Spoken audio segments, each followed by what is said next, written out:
A really interesting scenario has taken shape with Jimmy Butler's suspension, trade, and contract. So let's first start off by looking at the Miami Heat schedule.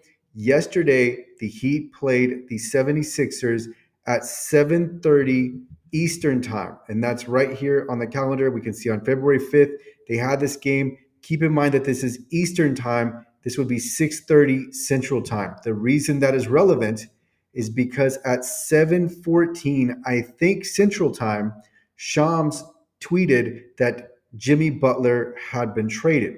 All right, so if this is the case, Jimmy Butler was traded after the Miami Heat game had started. Now, I don't know when the trade papers were filed with the NBA, but I'm going to presume that Shams was within 40 minutes of those trade papers being filed. So if this is the case, the Heat's game had already started before Jimmy Butler was traded to the Warriors.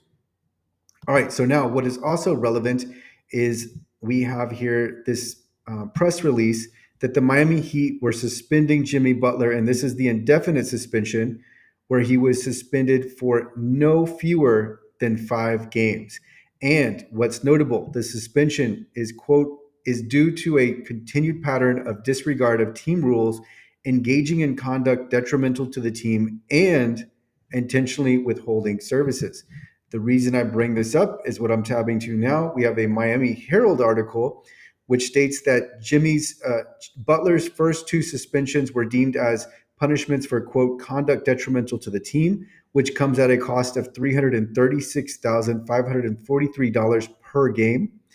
And then it adds, but Butler's latest suspension was labeled as punishment for, quote, intentionally withholding services, which comes at a cost of $532,737 per game based on his salary. So that means we have this label as intentionally withholding services. We can see that the suspension included intentionally withholding services. So he was losing $532,000 per game of the suspension. And remember, it was for at least 5 games.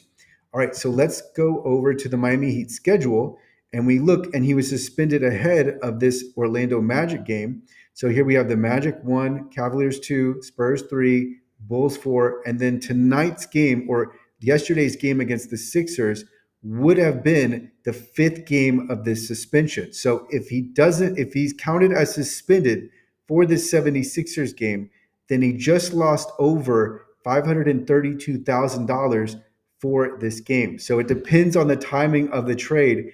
But if the timing works out so that he is counted on the Heat's roster and was suspended for this game, then he's going to lose that money for this game. But it doesn't stop there. Because if we look at the Heat's record, it's 25-24. He was just traded to the Golden State Warriors. And by the way, this is the record after tonight's game. And then if we look at the Golden State Warriors, they're at 25-25. So they've played one more game than the Heat. So this looks as if, and I don't know how the contracts work with the NBA, but it looks as if Jimmy Butler just lost a game by being traded to the Golden State Warriors. So this game, I don't know what I think his salary would be at the what is it? I think his salary will be at the 336,000, but I'm not sure. I didn't even know that there were different. I didn't know that he would lose different per game amounts based on the label of the suspension. But either way, it looks like he just lost another game of salary because by being traded to the Golden State Warriors, his season effectively is only 8. He could only potentially play in 81 total games this season versus the 82 game regular season that he could potentially play with one team. So that's what I'm reading here. And so the Heat are at 25-24. They've played 49 games. The Warriors have played 50 games. So there's one last game of eligibility that, as far as I can tell. So this whole scenario epitomizes this channel. It's looking into the in-between aspects of different things that are happening. And here, I am very curious. One, does Jimmy Butler in fact lose his salary against the 76ers game because that's still part of his suspension? And then two, has he, because he was traded to a team that had already played an additional game versus the team that he was formerly on, does he now lose that additional game of salary? So I will link to these resources in the description for this video.